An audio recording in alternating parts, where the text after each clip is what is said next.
বছৰৰ শেষৰ ফালে আহিব ভাল দিন কিন্তু কেতিয়া কৰোনামুক্ত হ'ব অসম বা কোন হ'ব পৰৱৰ্তী মুখ্যমন্ত্ৰী পঞ্জিকা মতে এই সকলো প্ৰশ্নৰ উত্তৰ দিব কালপুৰুষ পূৰ্ণাংগ পঞ্জিকাৰ প্ৰথম সম্পাদক তথা শেহতীয়াকৈ নিজে সম্পাদনা কৰা অসমীয়া পূৰ্ণাংগ পঞ্জিকাৰ সম্পাদক ৰবীন্দ্ৰ কুমাৰ ভট্টাচাৰ্যই দেশবাসীৰ বা ৰাজ্যবাসীৰ কেনে যাব 2020 ইংৰাজী বৰ্ষটো এই সন্দৰ্ভত জানিবলৈ আমি আহি উপস্থিত হৈছো গন্ধিয়াস্থিত কালপুৰুষ পূৰ্ণাংগ পঞ্জিকাৰ প্ৰথম সম্পাদক তথা বৰ্তমান অসমীয়া পূৰ্ণাংগ পঞ্জিকাৰ সম্পাদক ৰবীন্দ্ৰ কুমাৰ ভট্টাচাৰ্যৰ ওচৰত অৱশ্যে বৰ্তমান ৰবীন্দ্ৰ কুমাৰ ভট্টাচাৰ্য ডাঙৰীয়া শাৰীৰিকভাৱে অসুস্থ আৰু সেয়েহে এইবেলি তেখেতে পঞ্জিকা প্ৰস্তুত কৰি উলিয়াব পৰা নাই প্ৰথমতে আপোনাক স্বাগতম জনাইছো শাৰীৰিকভাৱে আপুনি সুস্থ নহয়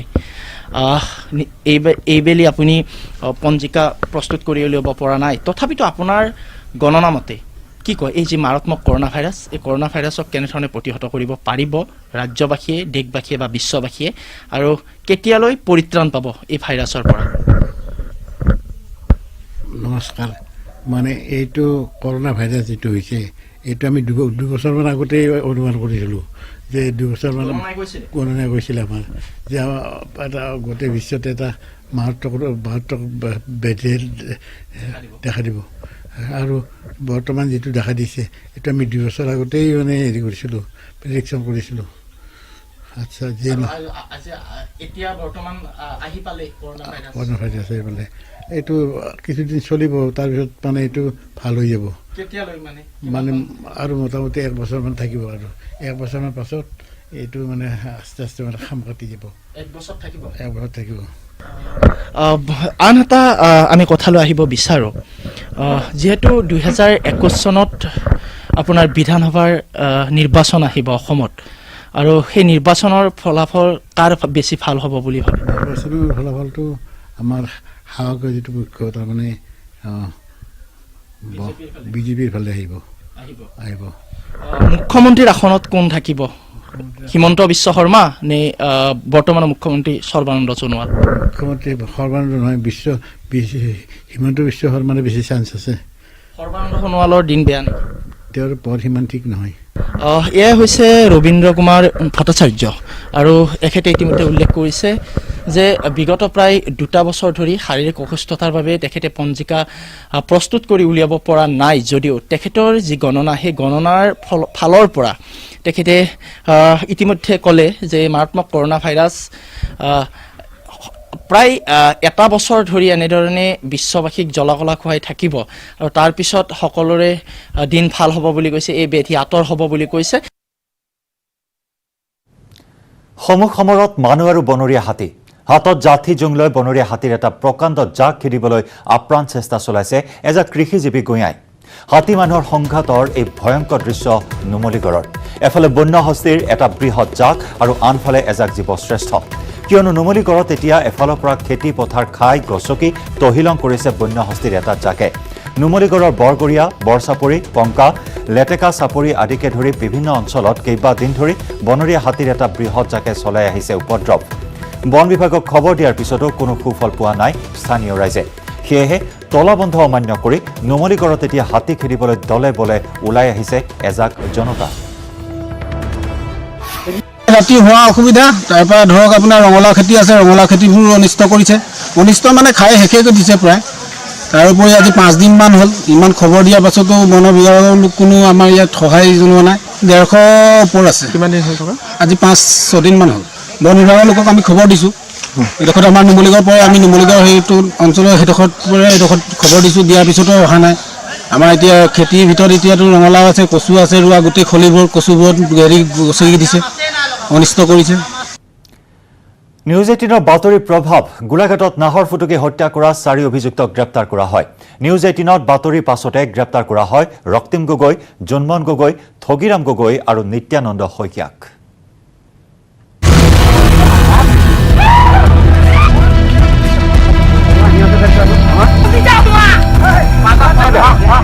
গোলাঘাট আৰক্ষীৰ জালত পৰিল নাহৰ ফুটুকি হত্যা কৰা 4 অভিযুক্ত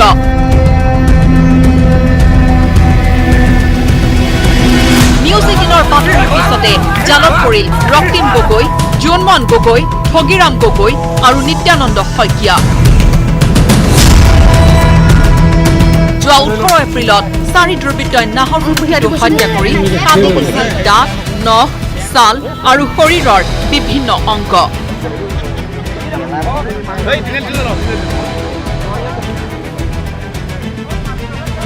গোলাঘাট তৰফাত আহোম গাঁৱৰ এই 4 জীৱশ্ৰেষ্ঠই নাহৰ ফুটুকী নৃশংসভাৱে হত্যা কৰি কিছু অংশ পুতি ৰাখিছিল গাঁত খান্দি। সমগ্ৰ দৃশ্য ভিডিঅ' ৰেকৰ্ডিং কৰিছিল এজনে। এই ভিডিঅ' নিউজ 18ৰ সম্প্ৰচাৰৰ পিছতে গোলাঘাট আৰক্ষী আৰু বন বিভাগে অভিযান চলাই গ্ৰেপ্তাৰ কৰে 4 অভিযুক্তক। এওঁলোকে কাটি নিয়া নখ, ছাল, নেজ আদিও উদ্ধাৰ কৰে আৰক্ষীয়ে। এইটো কেছত এতিয়ালৈকে 4জনক কৰাটো কৰা হৈছে আৰু বাঘৰ ছালৰ অংশ বিশেষ পাই আৰু অনুসন্ধান অব্যাহত আছে। এই পিছৰ পৰ্যায়ত দেখা যাব কিমান অগ্ৰগতি লাভ কৰিব। উৎসটো কেনেকৈ গম পালে যে সেইটো আমাৰ চৰ্চ আছে, চৰ্চৰ সৈতে আমি অনুসন্ধান কৰি ফেচবুকত ওলাইছিলে ভিডিঅ'টো? ফেচবুকতো ওলাইছিলে, তাৰ পৰা কিছু তথ্য আমি লাভ কৰিছোঁ। কিছু অংশ ছাল, কিছু অংশ আমি উদ্ধাৰ কৰিবলৈ গাঁৱত বাঘ ওলাইছিলে, খৰি বিচাৰিবলৈ গৈ এজন মানুহে দেখিলে, তেতিয়া চিঞৰ বাখৰ কৰিলে যে বাঘ ওলাইছে।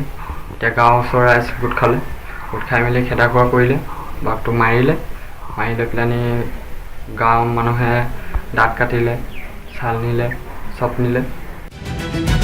গোলাঘাটৰ পৰা ইউনিছ আলীৰ report, news 18 of north east. আৰু চিটি 18ৰ এই মুহূৰ্তৰ এটা ব্ৰেকিং নিউজ। 27 এপ্ৰিলত মুখ্যমন্ত্ৰী সকলোৰে ভিডিঅ' কনফাৰেন্স কৰিব প্ৰধানমন্ত্ৰী নৰেন্দ্ৰ মোদীয়ে। লকডাউন বঢ়া কমাৰ সিদ্ধান্ত লোৱা হ'ব। 27 তাৰিখে মুখ্যমন্ত্ৰীসকলৰ লগত ভিডিঅ' কনফাৰেন্স কৰাৰ কথা ইতিমধ্যে প্ৰকাশ কৰিছে প্ৰধানমন্ত্ৰীৰ কাৰ্যালয়ে। লকডাউন বঢ়া কমোৱাৰ সন্দৰ্ভত লোৱা হ'ব এই সিদ্ধান্ত। 27 এপ্ৰিলত প্ৰত্যেকখন ৰাজ্যৰ মুখ্যমন্ত্ৰীৰে ভিডিঅ' কনফাৰেন্সত মিলিত হ'ব প্ৰধানমন্ত্ৰী নৰেন্দ্ৰ মোদী। 3 মেলৈ দ্বিতীয় পৰ্যায়ৰ লকডাউন বৃদ্ধি কৰা হৈছে আৰু তাৰ পিছত লকডাউন বৃদ্ধি কৰা হ'ব নে প্ৰত্যাহাৰ কৰা হ'ব, অতি গুৰুত্বপূৰ্ণ সিদ্ধান্ত গ্ৰহণ কৰা হ'ব 27 এপ্ৰিলৰ দিনটোত। মুখ্যমন্ত্ৰীসকলৰ সৈতে ভিডিঅ' কনফাৰেন্সত এক বৈঠকত মিলিত হ'ব প্ৰধানমন্ত্ৰী নৰেন্দ্ৰ মোদী আৰু এই বৈঠকতে লোৱা হ'ব লকডাউনৰ শেহতীয়া সিদ্ধান্ত।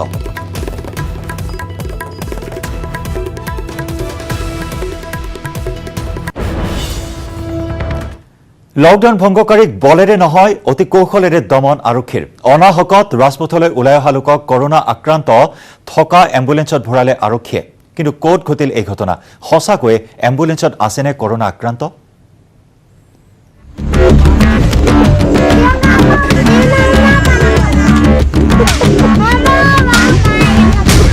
লকডাউন ভংগ কৰিছা?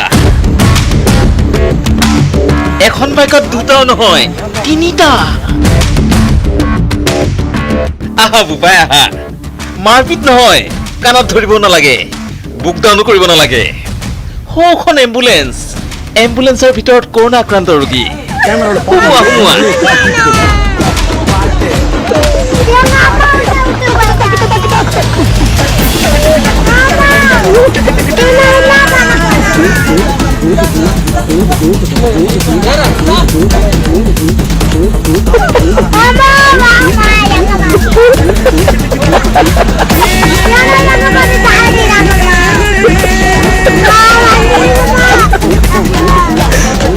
লকডাউন নামানি উভত ঘূৰে নচাসকলক শিকনি দিবলৈ তামিলনাডু আৰু খেললৈ এই উপায়। মিছাকৈ এজনক কৰোণাক্ৰান্ত সজাই এইদৰে ভয় খুৱালে তামিলনাডুৰ স্মাৰ্ট আৰক্ষীয়ে।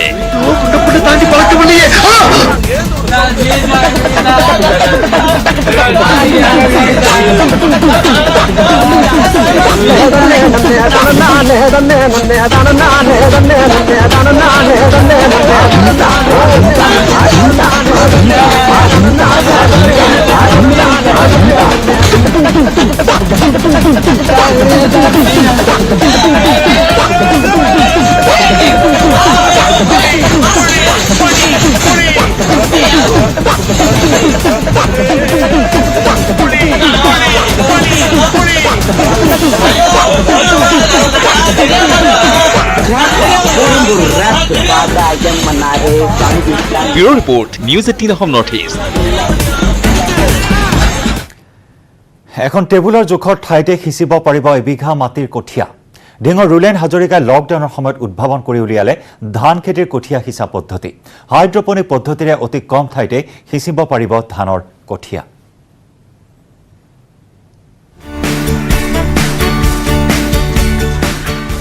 এখন টেবুলৰ জোখৰ ঠাইতে সিঁচিব পাৰিব এবিঘা মাটিৰ কঠীয়া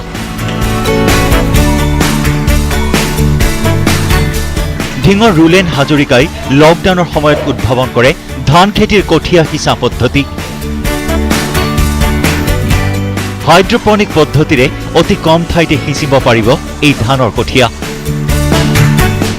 এখন টেবুলৰ সমান জোখৰ ঠাইত সৰু পাত্ৰত এই কঠীয়া সিঁচি ধান ৰুব পাৰিব কৃষকে অসমত সঘনাই বানত অনিষ্ট হয় পথাৰৰ ধান পাবলৈ নোহোৱা হয় কঠীয়া এতিয়াৰে পৰা সেই সমস্যা দূৰ হোৱা বুলি জনালে ৰুলেন হাজৰিকাই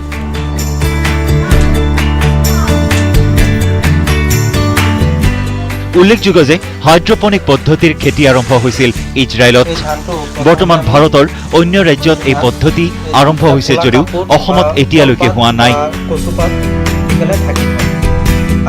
ঢিঙৰ ৰুলেন হাজৰিকাই এই পদ্ধতিৰে কঠীয়া পাৰি কৃতকাৰ্য লাভ কৰিছে হাইড্ৰফনিক সিস্টেমত মই কঠীয়া পাৰাৰ যেটো সিস্টেম আছিল এই কঠীয়াৰ এটা চিন্তা কৰিলো যাতে বানপানী হোৱাৰ পিছতো বানপানীৰ সমস্যা থাকিলেও পানী থকা অৱস্থাত যাতে খেতিয়কে মানে কঠীয়াৰ যেটো হাকাৰ হয় সেই হাকাৰ যাতে নহয় তাৰ কাৰণে যদি এই সিস্টেমত কোনোবাই যদি কঠীয়াটো পাৰি দিয়ে পানী গুচি গ'ল লগে লগে ৰুব পাৰিলে তে কঠীয়াটোৰ কাৰণে টেনচন ল'ব লগা নহয় চিন্তিত হ'ব নালাগে ইতিমধ্যে মুকুতা খেতিৰে চৰ্চালৈ আহিছিল ঢিঙৰ ৰুলেন হাজৰিকা ৰূপহীহাটৰ পৰা মুজাম্মিল হক নিউজ 18 অসম নৰ্থ ইষ্ট আৰু সমগ্ৰ বিশ্বজুৰি কোভিড-19 সংহাৰ অব্যাহত ৰাখিছে বিশেষকৈ আমেৰিকাত এই মুহূৰ্তত বিভীষিকাৰ সৃষ্টি কৰিছে কৰোনা ভাইৰাছে কেৱল মানুহে নহয় কোভিড-19ত আক্ৰান্ত হৈছে জীৱ-জন্তু আমেৰিকাত বন্যজন্তুৰ পিছত কোভিড-19ত আক্ৰান্ত হৈছে পোহনীয়া জন্তু নিউয়ৰ্কত দুটা পোহনীয়া মেকুৰীৰ দেহত ধৰা পৰিছে মাৰাত্মক কৰোনা ভাইৰাছ প্ৰথমে ভাগিন এইবাৰ মাহী নাদিয়াৰ পিছত কোভিড আক্ৰান্ত দুগৰাকী মাহীয়ে হয় নিউয়ৰ্কৰ দুটা ভিন্ন স্থানত কৰোনা ভাইৰাছত আক্ৰান্ত হৈছে দুটা পোহনীয়া মেকুৰী পোহৰলৈ আহিছে আমেৰিকাত পোহনীয়া জন্তুৰ দেহত কৰোনা ভাইৰাছৰ সংক্ৰমণ ঘটা প্ৰথমটো ঘটনা আমেৰিকাত বন্যজন্তুৰ শৰীৰত কৰোনা সংক্ৰমণ ঘটাৰ তথ্য আহিছিল নিউয়ৰ্কৰ ব্ৰনস্কো জুৰ পৰা ব্ৰনস্কো জুৰ নাদিয়া নামৰ ঢেকীয়াপতীয়া বাঘটোৰ শৰীৰত ধৰা পৰিছিল কোভিড-19 ভাগিন নাদিয়াৰ পিছত এইবাৰ মেকুৰী মাহী পিছে ভুল নুবুজিব সম্বন্ধত মাহী ভাগিন হলেও নাদিয়াৰ সৈতে কোনো সম্পৰ্ক নাই দুই মাহীয়েকৰ মাহীয়েক দুজনীও একেলগে নাথাকে নিউয়ৰ্ক ষ্টেটৰ দুটা ভিন্ন স্থানত পৃথকে পৃথকে কোভিড-19 আক্ৰান্ত হৈছে পোহনীয়া মেকুৰী দুটা কোভিড-19 আক্ৰান্ত ব্যক্তিৰ পৰাই মেকুৰী দুটাৰ দেহলৈ সংক্ৰমণ ঘটাৰ আশংকা কৰা হৈছে মানুহৰ পৰা জীৱ-জন্তুলৈ কৰোনা সংক্ৰমণ ঘটিলেও জীৱ-জন্তুৰ পৰা মানুহলৈ সংক্ৰমণ ঘটিব পাৰে নে নোৱাৰে সেয়া প্ৰমাণিত হোৱা নাই এতিয়াও পোহনীয়া মেকুৰীৰ কৰোনা সংক্ৰমণৰ বাতৰিয়ে এতিয়া অধিক ভীতিগ্ৰস্ত কৰি তুলিছে আমেৰিকাবাসীক কাৰণ প্ৰমাণ হওক বা নহওক জীৱ-জন্তুৰ পৰাও কৰোনা সংক্ৰমণৰ আশংকা কৰিছে সকলোৱে ঘৰৰ বাহিৰ নোলোৱাকৈ পোহনীয়া কুকুৰ মেকুৰীৰ সৈতে ঘৰতে খেলা ধূলা কৰি থকা সকলোৰে আহিছে কৰোনা সংক্ৰমণৰ শংকা news desk report news 18 Assam north east শনিবাৰ দেওবাৰ আৰু সোমবাৰে চৰকাৰে আন্তঃজিলা যাতায়াতৰ অনুমতি প্ৰদান কৰিলে কিন্তু বৰ্তমানে নলবাৰী জিলা বাফাৰ জোনত বিশেষকৈ সিল হৈ থকা নলবাৰী চহৰৰ মুল্লাপাৰাক বাফাৰ জোন হিচাপে চিহ্নিত কৰিছে জিলা প্ৰশাসনে চৰকাৰী চাকৰিয়াল বা বেচৰকাৰী কাৰ্যালয়ৰ কৰ্মচাৰীৰ ক্ষেত্ৰতো একেই নিষেধাজ্ঞা চিকিৎসা বা কোনো জৰুৰী ক্ষেত্ৰত আন জিলালৈ যাবলগীয়া হলে উপায়ুক্তক উপযুক্ত নথিসহ আবেদন কৰিব লাগিব অৱশেষত দিনটো আহিল ৰাজ্যৰ ভিন্ন প্ৰান্তত আবদ্ধ হৈ থকা বহু লোকে আশাৰে বাট চাই থকা দিনটো শনিবাৰ দেওবাৰ আৰু সোমবাৰ অৰ্থাৎ 25, 26 আৰু 27 এপ্ৰিলত ৰাজ্য চৰকাৰে দিছে আন্তঃজিলা যাতায়াতৰ অনুমতি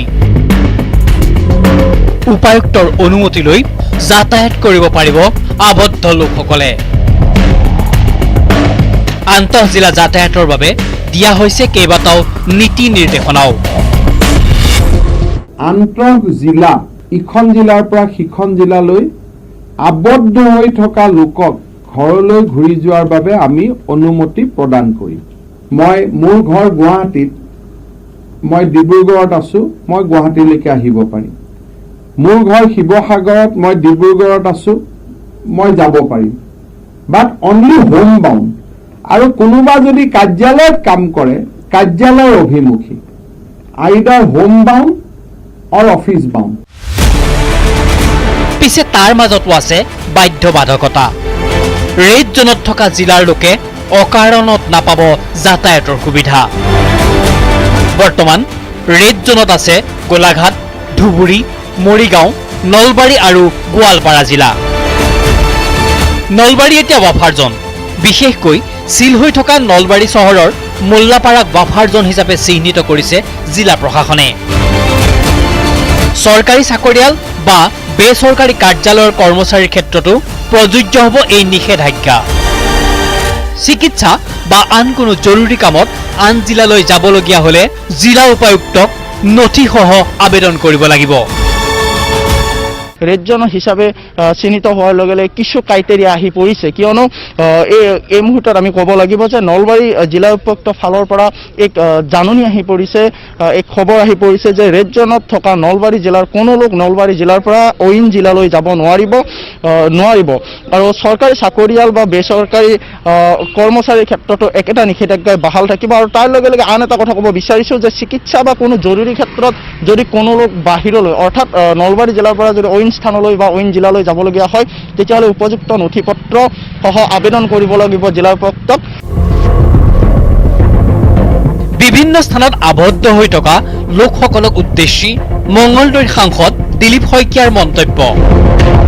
ইখন জিলাৰ পৰা সিখন জিলালৈ লোকসকল আহিলে শংকিত হোৱাৰ কোনো কাৰণ নাই, কৰা নহয় কোৱাৰেণ্টাইন।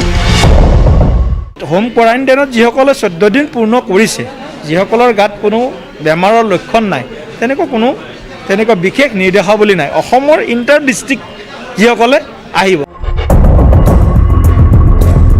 চৰকাৰৰ আন্তঃজিলা যাতায়াতৰ ব্যৱস্থাক আন বহুজনৰ লগতে ধন্যবাদ জনাইছে হাইলাকান্দিৰ বিধায়ক আনোৱাৰ হুছেইন লস্কৰেও। লগতে বিধায়কজনৰ আহ্বান, অসমৰ বাহিৰত আবদ্ধ হৈ থকা লোকসকলক উদ্ধাৰৰ বাবেও ব্যৱস্থা গ্ৰহণ কৰক চৰকাৰে। যিবিলাক মানুহ আমাৰ চবতকৈ হাইয়েষ্ট মানুহ বৰাকৰ মানুহ আছে অসমৰ বাহিৰত, হায়দৰাবাদ, বেংগলোৰ, কেৰেলা, এইবোৰ ষ্টেটত যিবিলাক মানুহ আছে, এইবিলাক অনাৰ ব্যৱস্থাটো কৰে মুখ্যমন্ত্ৰী আৰু বিত্তমন্ত্ৰী পলিটিক্সৰ উৰ্ধত উঠি যিবিলাক কাম কৰিছে, সেইকাৰণে তেওঁলোকক থেংক ইউ দিব লাগিব। Bureau report, news 18 Assam north east.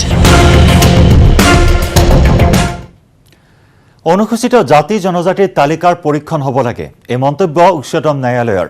উচ্চতম ন্যায়ালয়ৰ মতে বঞ্চিত হৈ আহিছে প্ৰকৃততে সংৰক্ষণৰ প্ৰয়োজন থকা অনুসূচিত জাতি জনজাতিৰ লোকসকল। অনুসূচিত জাতি আৰু জনজাতিৰ সংৰক্ষণৰ তালিকা সন্দৰ্ভত দেশৰ সৰ্বোচ্চ ন্যায়ালয়ৰ এক গুৰুত্বপূৰ্ণ নিৰ্দেশনা। হয়, পুনৰীক্ষণ হওক এই তালিকাৰ, কিয়নো অনুসূচিত জাতি জনজাতিৰ আগবঢ়া আৰু সমৃদ্ধিশালী লোকসকল এতিয়া হেঙাৰ হিচাপে থিয় দিছে আৰক্ষণৰ প্ৰয়োজন থকা লোকসকলৰ সন্মুখত। আৰু এইসকল আগবঢ়া আৰু সমৃদ্ধিশালী লোকৰ বাবে বঞ্চিত হ'বলগীয়া হৈছে আৰক্ষণৰ প্ৰয়োজন থকা লোকসকল। আৰু এই ক্ষেত্ৰত ৰাজ্য চৰকাৰসমূহকো সময় সাপেক্ষে জনগোষ্ঠীসমূহৰ তালিকাত অন্তৰ্ভুক্তি আৰু কৰ্তন সন্দৰ্ভতো কেন্দ্ৰীয় চৰকাৰক পৰামৰ্শ প্ৰেৰণ কৰিবলৈ নিৰ্দেশ দিয়ে দেশৰ উচ্চতম ন্যায়ালয়ে। আৰু কৰোনা সংক্ৰমণ ৰোধৰ বাবে মাস্ক পৰিধান কৰাটো খুবেই জৰুৰী। আন বহু দেশৰ বাবে বাহিৰলৈ ওলালে মাস্ক পৰিধান কৰাটো বাধ্যতামূলক কৰা হৈছে ব্ৰাজিলতো। কিন্তু কেৱল মানুহে নহয়, মূৰ্তিৰ মুখমণ্ডলতো এতিয়া বান্ধি দিয়া হৈছে মাস্ক। কিন্তু কিয়? চাৱা হওক। কৰোনা ভাইৰাছ সংক্ৰমণৰ আশংকা। ব্ৰাজিলত মূৰ্তিৰ মুখতো মাস্ক। ৰিঅ' ডি জেনেৰিঅ' চহৰৰ দৃশ্য এয়া। সুদৃশ্য চহৰখনৰ ভিন্ন প্ৰান্তত আছে বহুকেইটা মূৰ্তি। প্ৰসিদ্ধ গায়ক ডৰিভেল কেইমিৰ মূৰ্তিকে ধৰি আন বিভিন্নজনৰ মূৰ্তি। প্ৰতিটো মূৰ্তিতে মাস্ক, মাস্ক পিন্ধোৱা হৈছে ডাউন টাউন ৰিঅ'ত থকা মহাত্মা গান্ধীৰ মুখতো। হয়, কৰোনা ভাইৰাছ সংক্ৰমণ ৰোধৰ বাবে লোৱা হৈছে এই পদক্ষেপ। কিন্তু মূৰ্তিত মাস্ক কিয়? ৰিঅ'ত ঘৰৰ বাহিৰলৈ ওলালে বাধ্যতামূলক কৰা হৈছে মাস্ক। কিন্তু প্ৰশাসনৰ নিৰ্দেশ সত্ত্বেও মাস্ক পৰিধান নকৰে বহুতে। সেয়ে নাগৰিকৰ সজাগতাৰ বাবে প্ৰশাসনে চহৰখনৰ ভিন্ন প্ৰান্তত থকা 40টা মূৰ্তিত পিন্ধাই দিছে মাস্ক। ব্ৰাজিলত দ্ৰুতগতিত বৃদ্ধি পাইছে কৰোনা আক্ৰান্তৰ সংখ্যা। আক্ৰান্ত হৈছে 50,000ৰো অধিক লোক, নিহত হৈছে 3,300ৰো অধিক। তৎসত্ত্বেও এতিয়াও ৰিঅ'ত কমা নাই জনসমাগম। প্ৰশাসনে অতি জৰুৰী কাম নাথাকিলে ঘৰৰ বাহিৰ হোৱাত বাধা আৰোপ কৰিছে, বাধ্যতামূলক কৰিছে মাস্ক। একে সময়তে জনসাধাৰণক সতৰ্ক কৰিবলৈ মূৰ্তিত পিন্ধাই দিছে একোখনকৈ mask. News desk report, news 18 Assam north east. Corona ভাইৰাছৰ আতংকৰ বাবে মানৱ জাতি ঘৰতে আবদ্ধ হৈ পৰাত এতিয়া শান্ত পৃথিৱীৰ কোলাত মুক্ত হৈ ফুৰিছে পক্ষীকুল। তলাবন্ধাৰ সময়ত চহা জীৱনৰ আপুৰুগীয়া টুকুৰা চৰাইৰ বাঁহবোৰত এতিয়া উমলিছে এজাক টুকুৰা চৰাই। শোণিতপুৰৰ বৰচলাত মুক্ত পক্ষীকুলৰ বিভিন্ন দৃশ্য বন্দী হ'ল নিউজ 18ৰ কেমেৰাত। আৰু এই প্ৰতিবেদন আপোনালোকলৈ আগবঢ়াই আজিৰ চিটি 18ৰ পৰা বিদায় লৈছোঁ। নমস্কাৰ।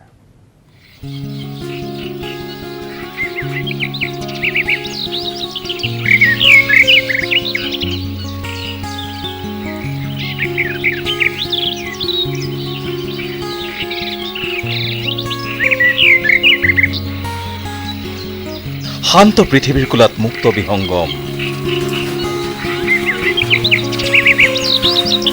লকডাউনৰ সময়ত গ্ৰাম্য জীৱনৰ আপুৰুগীয়া টুকুৰা চৰাইৰ বাঁহবোৰত উমলিছে এজাক টুকুৰা চৰাই। শোণিতপুৰৰ বৰচলাৰ দৃশ্য এয়া। এজোপা নাৰিকল গছত কেইবাটাও টুকুৰা চৰাইৰ বাঁহ। শ শ টুকুৰা চৰাই উৰি উৰি আহিছে এই নাৰিকল গছজোপালৈ। আৰু গছজোপাত সাজিছে বাঁহ। সম্প্ৰতি টুকুৰা চৰাইৰ বাঁহ দেখা পাবলৈ কেটান। এনে সময়ত বৰচলাত এই দৃশ্যই সৃষ্টি কৰিছে এক বিনন্দীয় পৰিৱেশৰ। ঢেকীয়াজুলিৰ পৰা Haren Bhumij, news 18 Assam north east.